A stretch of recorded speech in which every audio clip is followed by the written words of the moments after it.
Hello students, आप सभी लोगों का रे क्लासेस के इस ऑनलाइन प्लेटफॉर्म पे स्वागत है। तो बच्चों, हम लोगों ने प्रीवियस क्लास में पावर के बारे में पढ़ा, पावर की यूनिट्स के बारे में पढ़ा, क्या क्या यूनिट्स होती थी। एसआई यूनिट में हम लोग इसको क्या बोलते थे, वॉट बोलते थे। और एक अदर कॉमर्शियल यूनिट बताया था, मैंने बोला था हॉर्स पावर। 1 हॉर्स पावर कितने वॉट के बराबर होता है? 746 वॉट के। फिर मैंने आपको बताया था कि कोई भी इलेक्ट्रिकल अप्लायंसेस आप लेते हो मार्केट से, तो उस पर पावर वोल्टेज रेटिंग लिखी होती है। पावर वोल्टेज रेटिंग का क्या मतलब होता है कि कितने वोल्टेज पे वो वर्क करेगा, और पावर का मतलब होता है कितना वो पावर कंज्यूम करेगा। ठीक है, चलो एक चीज मैं भूल गया था, उसको अब पढ़ा दे रहा हूं। Joules law of heating effect of electric current, ये काफी इंपॉर्टेंट है। Joules law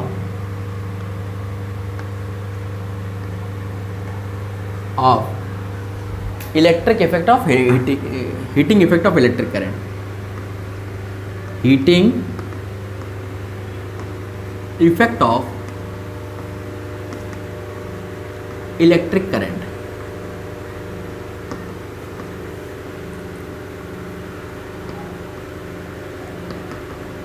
joules law of heating effect of electric current.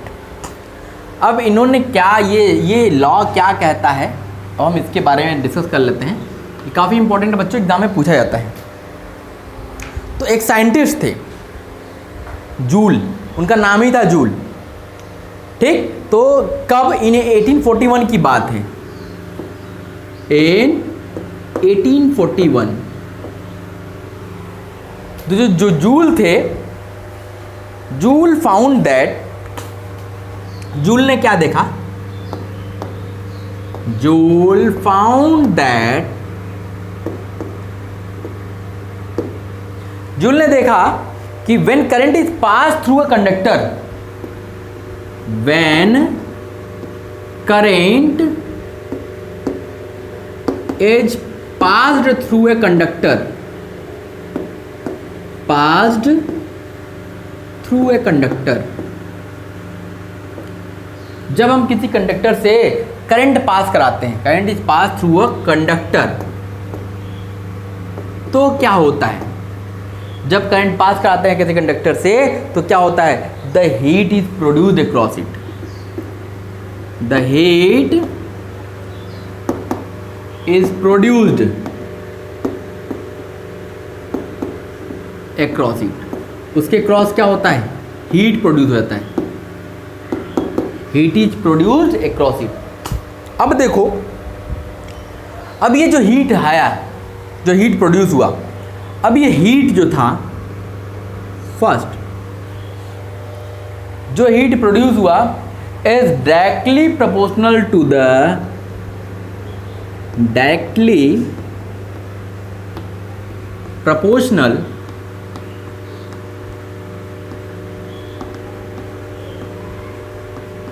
To the square of current, square of current through the conductor, through the conductor. जितना conductor से current flow हो रहा है, तो जो हीट होगी वो क्या होगी? हीट जो होगी वो डायरेक्टली प्रोपोर्शनल होगी किसके? आई स्क्वायर के। ये पहली चीज देखी उन्होंने। दूसरी चीज क्या देखी? जो हीट है directly proportional to the resistance of the conductor, directly proportional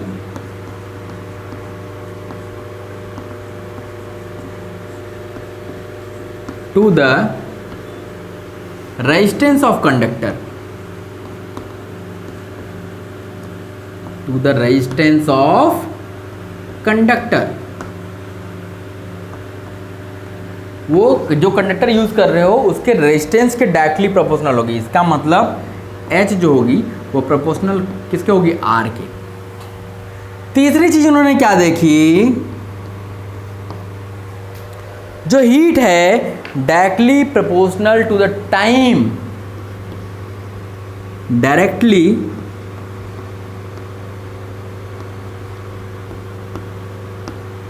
proportional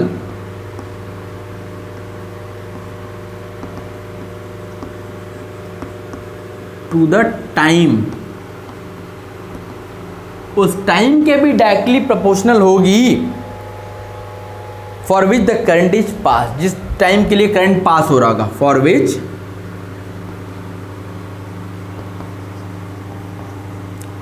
the current is passed, the current is passed, जितने देर के लिए करंट पास होगी उस टाइम के भी क्या होगी, प्रोपोर्शनल होगी। इसका मतलब H is proportional to T। ठीक, तो यहां पे क्या हुआ, अब इन तीनों को कंबाइन किया गया तो यहां से मिला हमको क्या, जो H था हमारा, H था ये प्रोपोर्शनल हो गया I स्क्वायर, और R के तो प्रोपोर्शनल था और T के भी प्रोपोर्शनल था। तो आपको सबको पता होगा कि जब एक प्रोपोर्शनलिटी साइन हटाते हैं तो एक कांस्टेंट जुड़ जाता है। यहाँ पे जो कांस्टेंट आया, H is equal to I square RT upon J, ये आपको बुक्स में नहीं मिलेगा, वो H की वैल्यू I स्क्वायर RT के बराबर ही दी गई है, लेकिन मैं आपको बता दे रहा हूँ कि ये H equal to I square RT by J। तो यहाँ पे ये किस में था, कैलोरी में था, कैलोरी। और यहाँ पे जो J की वैल्यू है 4.18 जूल पर कैलोरी। ये J रख दीजिए तो H जो आएगा H equal to I square RT by 4.18, लेकिन हम लोग I स्क्वायर RT ही बोलते हैं। इसी इक्वेशन को क्या बोला जाता है, the above equation is known as Joule's law of heating. आप ऐसे भी याद रखो, बस इतना ही याद रखो, H is equal to I square RT, I square RT। This equation is known as, this equation is known as Joule's law of heating.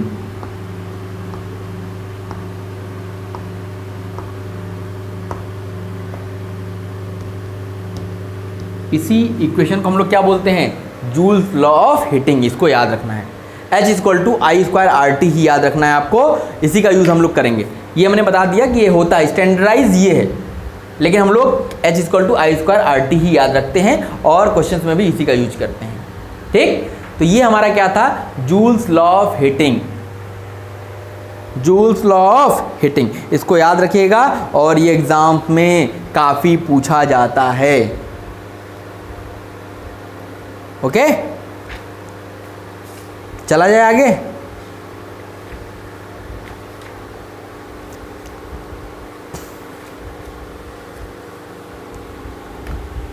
हो गया बच्चों, इरेज किया जाए। चलो, इसको याद रखिएगा कि जो हीट जो होता है वो डायरेक्टली प्रोपोर्शनल होता है I स्क्वायर के, डायरेक्टली प्रोपोर्शनल होता है R के, डायरेक्टली प्रोपोर्शनल होता है T के। तो H इक्वल टू क्या आता है, I स्क्वायर RT। यही हमारा क्या है, जूल्स लॉ ऑफ हीटिंग। इससे हम लोग हीट जनरेटेड निकालेंगे, कितना हीट जनरेट हुआ, इसी फॉर्मूले से हम लोग कैलकुलेट करेंगे।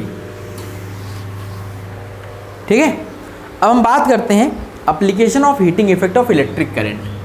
अब कुछ एप्लीकेशंस देख लेते हैं। Application of heating effect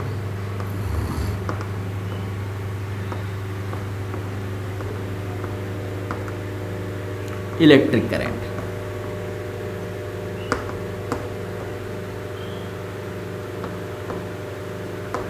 heating effect of electric current के कुछ एप्लीकेशंस देख लेते हैं, क्या क्या एप्लीकेशंस है। जैसे पहला इसमें जो एप्लीकेशन है, पहला हम देखेंगे बल्ब के बारे में।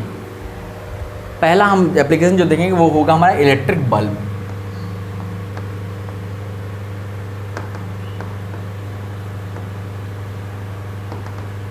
किसके बारे में देखेंगे, हम लोग इलेक्ट्रिक बल्ब के बारे में देखेंगे, ठीक है।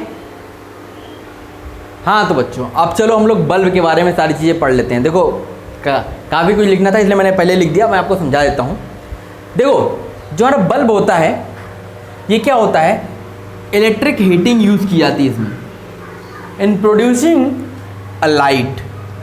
ये बल्ब हमें क्या प्रोड्यूस करता है, लाइट प्रोड्यूस करता है इन इलेक्ट्रिक बल्ब। बल्ब में हमें क्या, बल्ब से हमें क्या मिलता है, लाइट मिलता है। हमें हीट की जरूरत तो उससे ज़रूरत है नहीं, वो हीट होता है लेकिन हम उससे हीट नहीं लेना चाहते हैं, हम उससे लाइट लेना चाहते हैं। तो वो क्या करता है, इलेक्ट्रिक हीटिंग यूज करता है, इलेक्ट्रिक हीटिंग का ही कॉन्सेप्ट यूज करता है और हमें क्या देता है, हमें लाइट देता है। ओके तो चलो भाई इसमें क्या होता है, बल्ब के स्ट्रक्चर की हम बात कर रहे हैं। बल्ब में होता क्या क्या है, क्या कॉन्फ़िगरेशन होता है और कैसे वर्क करता है, इसके बारे में पूरा यहाँ पे लिखा गया है, मैं करके आपको समझाता हूँ। देखो जो यहाँ पे फिलामेंट होता है, क्या होता है फिलामेंट, जैसे एक बल्ब मैं छोटा सा बनाने की कोशिश करता हूँ। देखो बल्ब आपका ऐसा होता है,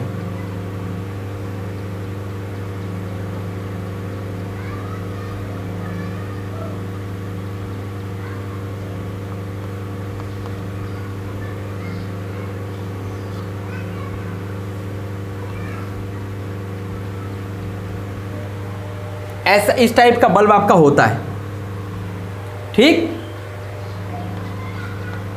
इस टाइप का आपका बल्ब होता है। इसमें ये क्या होता है, ये फिलामेंट होता है। ये क्या होता है, फिलामेंट होता है। Here the filament must retain as much of the heat generated as possible. ये ज़्यादा से ज़्यादा हीट क्या करता है, जनरेट करता है। So it gets very hot, इसलिए क्या होता है, बहुत गर्म हो जाता है।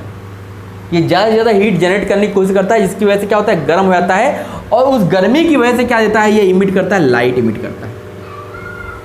ये अपने आप को गर्म करता है। ये जो फिलामेंट होता है ये आपको इतना हीट करना चाहता है, इतना हीट करना चाहता है कि जब वो ज़्यादा हीट हो जाता है उसी की वजह से क्या आता है, प्रोड्यूस होता है, लाइट प्रोड्यूस होता है।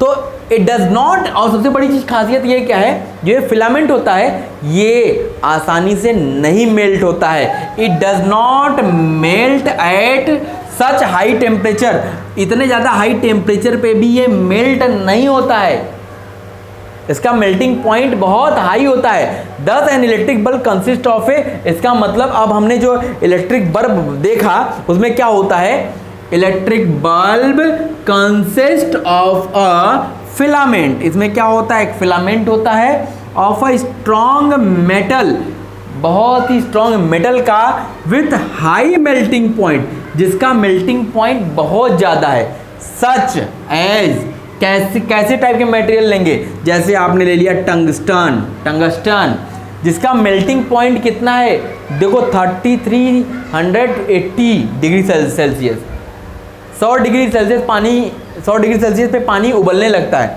ये देखो 3380 डिग्री सेल्सियस है, सोचो कितना हाई टेम्परेचर है। और ये पूरा क्या होता है, सील्ड होता है इन अ ग्लास ट्यूब के अंदर सील होता है।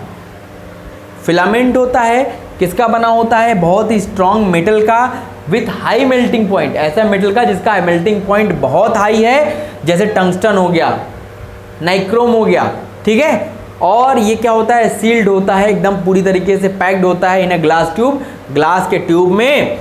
अब बल्ब में क्या होता है, the bulb are usually filled with chemically inactive, इसमें क्या होता है, कुछ गैस भरी आती है। वो गैस किसकी भरी आती है, जो केमिकली इनएक्टिव होते हैं, जो किसी के साथ रिएक्ट नहीं कर सकते हैं। कैसी गैस, नाइट्रोजन गैस या आर्गन गैस भरी आती है। क्यों भरी आती है, which prevents the oxidation of filament, जिससे क्या होता है कि फिलामेंट का ऑक्सीडेशन नहीं हो पाता है, फिलामेंट का ऑक्सीडेशन नहीं होने पाता है एट द हाई टेम्परेचर, उतने ज़्यादा हाई टेम्परेचर पे भी उसका ऑक्सीडेशन नहीं होने पाता है, जिसकी वजह से क्या होता है, बल्ब की लाइफ बढ़ जाती है, जिससे क्या होता है, बल्ब की लाइफ इंक्रीज कर जाती है। तो मोस्ट ऑफ द पावर, जो पावर ये जो मैक्सिमम लेता है फिलामेंट, ये किसके फॉर्म में होता है, ये मैक्सिमम पावर यूज़ करता है हीट के फॉर्म में, हीट के फॉर्म में सबसे ज़्यादा पावर यूज करता है। But A small part of it, लेकिन उस पावर का छोटा सा पार्ट क्या होता है, वो लाइट के फॉर्म में रेडिएट होता है। जिससे हमको लाइट एनर्जी मिलती है। वो मैक्सिमम जो पावर होता है वो यूज़ करता है उसको हीट करने में। जब वो हीट हो जाता है तो उस पावर से, जब वो हीट हो जाता है तो उसकी वजह से थोड़ा सा हमें लाइट के फॉर्म में भी एनर्जी मिलती है। बहुत कम लाइट के फॉर्म में मिलता है। मैक्सिमम पावर वो यूज़ किस में करता है? हीट एनर्जी के लिए, उसको हीट करने के लिए। तो ये हमारा क्या था, पूरा बल्ब का क्या होता है, कैसे बनता है, किसका क्या फंक्शनिंग है, ये मैंने आपको सारा चीज़ बता दिया। इसको नोट कर लो बच्चों, जब भी कभी बल्ब के बारे में आएगा एग्जामिनेशन में तो आप ये पूरा लिख लेना, पूरे के पूरे नंबर मिल जाएंगे आपको। ठीक है, तो ये हमारा पहला था एप्लीकेशन हीटिंग इफेक्ट का, जिसके बारे में हमने पढ़ा। क्या पढ़ा? इलेक्ट्रिक बल्ब के बारे में। इसको नोट कर लीजिए, फिर हम आगे चलते हैं। अब हम बात करेंगे इलेक्ट्रिक फ्यूज। चलो भाई, हम बात करते हैं कि दूसरा हमारा जो एप्लीकेशन है वो हमारा क्या है, electric fuse and it's action. Electric fuse क्या होता है और ये कैसे काम करता है, इसका क्या काम है। देखो, इलेक्ट्रिक फ्यूज क्या होता है, ये आपका डिवाइस को सेफ्टी प्रोवाइड करता है, आपकी डिवाइस को सेफ्टी प्रोवाइड करता है। जैसे क्या होता है कि अगर ये इलेक्ट्रिक फ्यूज नहीं हो, अगर ये इलेक्ट्रिक फ्यूज ना हो तो आपको क्या होगा कि जैसे मान लो कहीं गलती से अगर करंट थोड़ा सा इंक्रीज हो गया, तो जो भी आपके इलेक्ट्रिकल अप्लायंसेस हैं वो एक फिक्स करंट के लिए पे वर्क करने के लिए बने हैं। जैसे ही करंट बढ़ा तो वो इलेक्ट्रिकल अप्लायंसेस क्या हो जाएंगे, वो ज़्यादा हीट हो जाने की वजह से वो क्या हो जाएंगे, वो मेल्ट हो जाएंगे, क्योंकि वो फिक्स टेम्परेचर के लिए बने हैं। जैसे ही उसका टेम्परेचर बढ़ा तो वो मेल्ट कर जाएंगे। जैसे क्या होता था, अब तो मान लो उतना ज़्यादा नहीं होता है, पहले के समय में क्या होता था कि जब आप 100 वाट के बल्ब यूज करते थे, और अगर आपने जो फ्यूज भी आपने देखा है कि नहीं देखा है, फ्यूज होता कैसा है, देखो इस टाइप का होता है।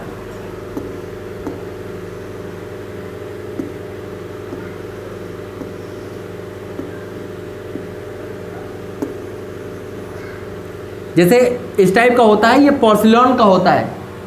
अब यहाँ पे क्या होता है, यहाँ आपने इस यहाँ से कनेक्ट करके एक तार यहाँ कनेक्ट कर दिया और इसको ले आके उसमें फिक्स कर दिया, तो क्या होता था, ये फ्यूज जो वायर जो होता था ये सर्किट को पूरा कर देता था, सीरीज में जोड़ देता था। अब जैसे ही करंट थोड़ी सी बढ़ी, ये आपके जहाँ मीटर लगा होता है आपका, अब तो मान लो आपको अब तो ऑटोमेटिक कटआउट्स आ गए हैं जो ऑटोमेटिकली गिर जाते हैं। अब पहले ये यूज होता था, तो वहाँ क्या होता था, मीटर से जैसे वायर आया है तो मीटर से वायर आया और यहाँ से ही चला गया घर में।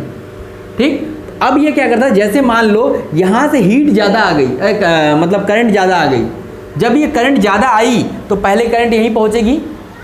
अब ये इसीलिए इस वायर को, जो ये वायर इसमें लगाया जाता था वो बहुत ज़्यादा मोटा नहीं लगाया जाता था, बहुत ज़्यादा पतला नहीं लगाया जाता था। ऐसा लगाया जाता था कि ताकि अगर करंट थोड़ा ज़्यादा हुआ, फ्लक्चुएशन हुआ, तो ये मेल्ट हो जाता था, ये टूट जाता था।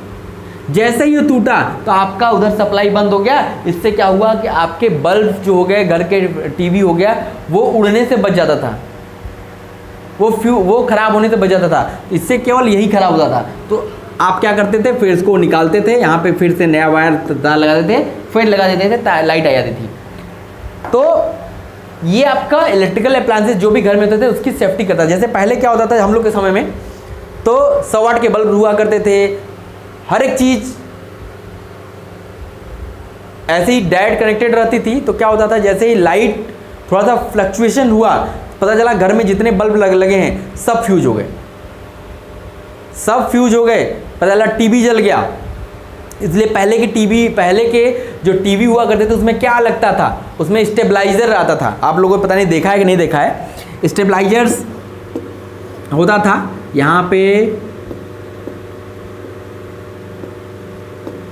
इसको घुमाने के लिए होता था, यहाँ दो रेड कलर की ग्रीन कलर की लाइट लगी होती थी, यहाँ पे एक मीटर बना होता था, तो इसमें स्केल बना होता था।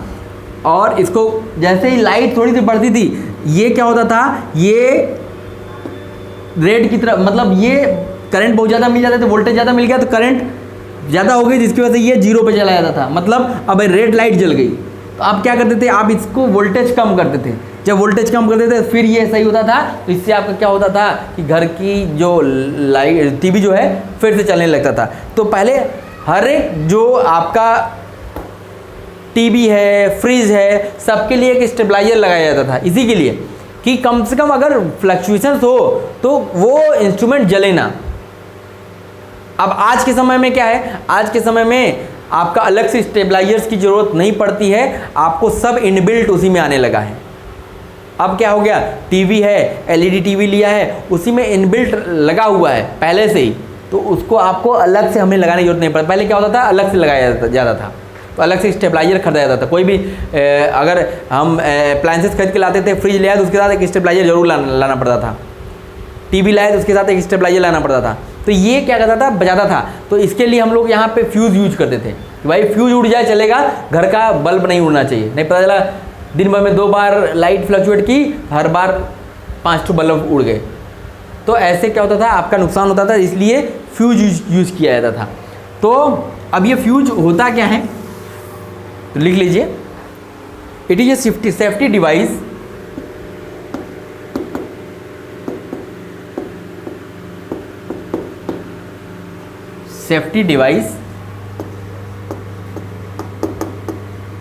used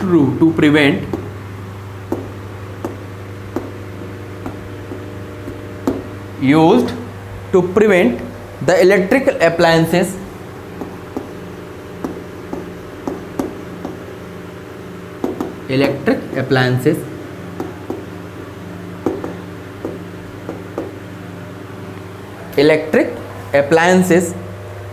against excessive electric current, excessive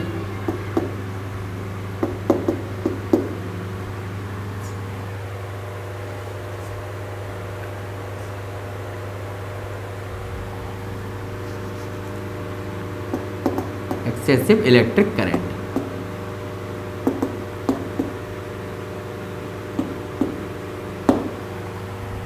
excessive electric current हुआ तो ये इसको उड़ने से बचा लिया करते थे, ठीक है। तो इसमें क्या होता था, एक पीस ऑफ वायर मेटल का या एलॉय का हम लोग लेते थे और इसको एंड से कनेक्ट कर देते थे। मैंने सब कुछ समझा दिया, तो इसका डेफिनेशन बस याद रखिए, ठीक है। और तो ये क्या होता था, वायर मेल्ट हो जाता था, इसकी वजह से आपके इलेक्ट्रिकल अप्लायंसेस जलने से बच जाते थे, ठीक।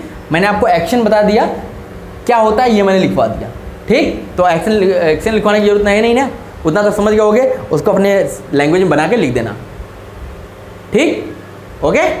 चलो अब जैसे एक एग्जांपल हम लोग लेते हैं तो चीज़ें आपको समझ में आएंगी। जैसे मान लो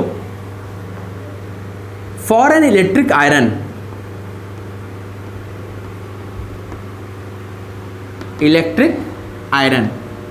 एक हमने आयरन लिया हुआ है, प्रेस, जिससे आप कपड़े प्रेस करते हो, ठीक है, विच कंज्यूम्स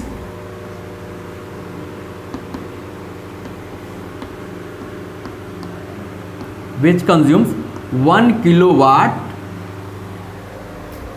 इलेक्ट्रिक पावर,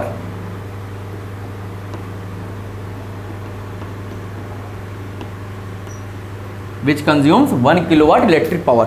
ये 1 किलोवाट इलेक्ट्रिक पावर कंज्यूम करता है when operated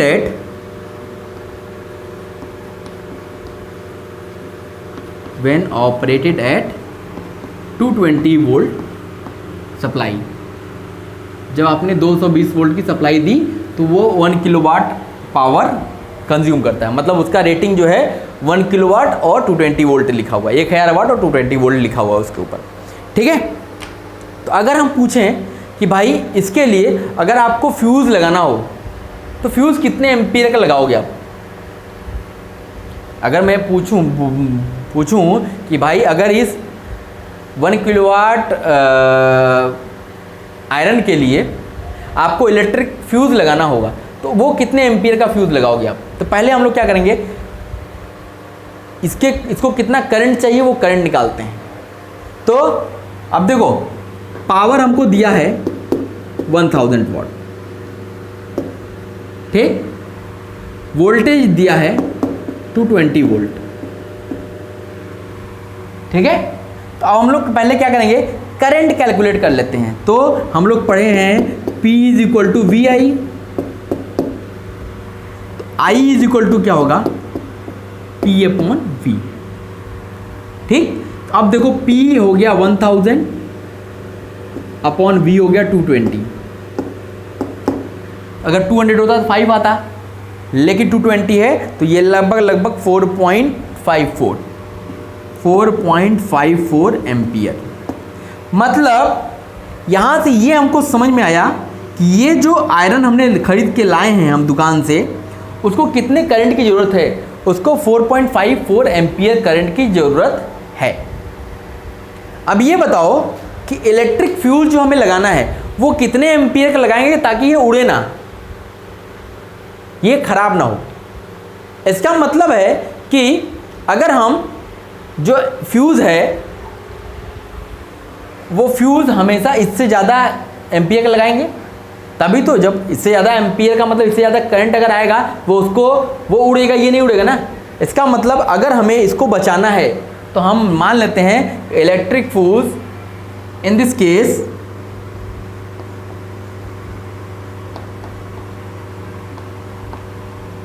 we use 5 ampere electric fuse.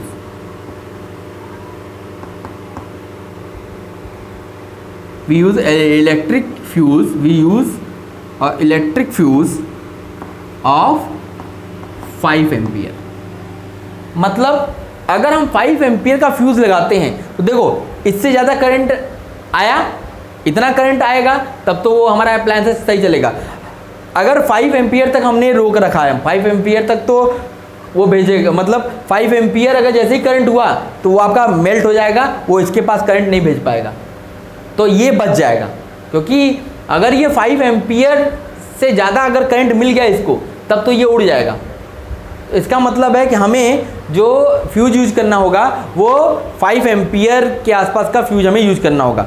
जो हमारे फ्यूज जो डोमेस्टिक पर्पस के लिए यूज होता है, द फ्यूज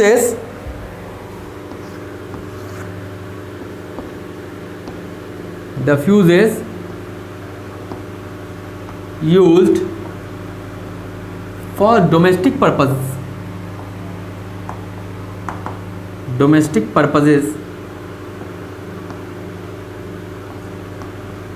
डोमेस्टिक पर्पस के लिए हम लोग फ्यूज यूज करते हैं, इज रेटेड एज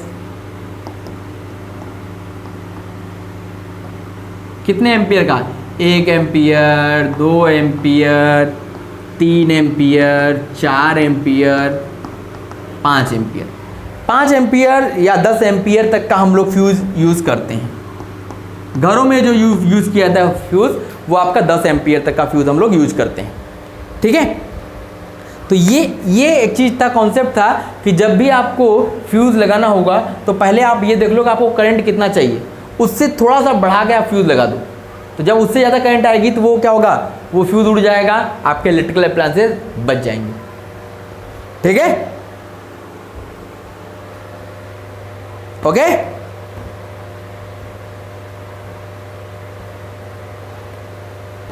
और कोई भी इलेक्ट्रिकल डिवाइस जो होता है, कोई भी इलेक्ट्रिकल डिवाइस जो उसका पावर रेटिंग है, जो भी उसका पावर रेटिंग, जैसे अगर आप 100 वाट का बल्ब लाते हो तो लिखा रहता है 220 वोल्ट 100 वाट पावर 100 वाट है और वोल्टेज क्या है 220 वोल्ट। इसका मतलब उसी रेंज में वो डिवाइस वर्क करेगी। अगर उस रेंज से थोड़ा सा भी ज़्यादा हुआ तो डिवाइस वर्क करना बंद कर देगी, वहीं पे वो ख़राब हो जाएगी। तो वो कोई भी डिवाइस जिस पावर रेटिंग की आप ले आते हो, जिस पावर और वोल्टेज रेटिंग की ले आते हो, वो उसी रेटिंग पे वर्क करेगी। अगर उससे ज़्यादा हुआ तो वो उड़ जाएगा, वो बचेगा ही नहीं। ठीक है, तो ये हम लोग ध्यान रखेंगे। और ये हमारा क्या हो गया, इलेक्ट्रिक फ्यूज़ के बारे में हमने पढ़ लिया, इलेक्ट्रिक बल्ब के बारे में पढ़ लिया जो हमारा हीटिंग इफेक्ट पे काम करते हैं। ऐसे ही आपका इलेक्ट्रिक गीज़र हो गया, जो आपका इलेक्ट्रिक हीटर हो गया, ये भी हीटिंग इफेक्ट पे ही काम करते हैं। लेकिन मेनली हम लोग को 2 चीज़ जाननी चाहिए, बल्ब के बारे में और फ्यूज़ के बारे में। फ्यूज़ क्या होता है, कैसे वर्क करता है, मैंने क्या होता है बता दिया, कैसे वर्क करता है समझा दिया है, उसको लिखवाया नहीं है, उसको आप अपने लैंग्वेज में लिख लीजिएगा। ओके, तो चलो बच्चों इस क्लास के लिए बस इतना ही, फिर अगली क्लास में हम लोग मिलते हैं तो इसके आगे की चीज़ें कंटिन्यू करते हैं। अब हम कुछ न्यूमेरिकल्स लगाएंगे, फिर उसके बाद अपना डोमेस्टिक जो सर्किट्स है उसके बारे में हम लोग पढ़ेंगे। जो घरों में हम लोग अपना घर की वायरिंग कराते हैं उसके बारे में हम लोग पढ़ेंगे, वो पढ़ लोगे तो आप अपने घर की वायरिंग खुद कर लोगे।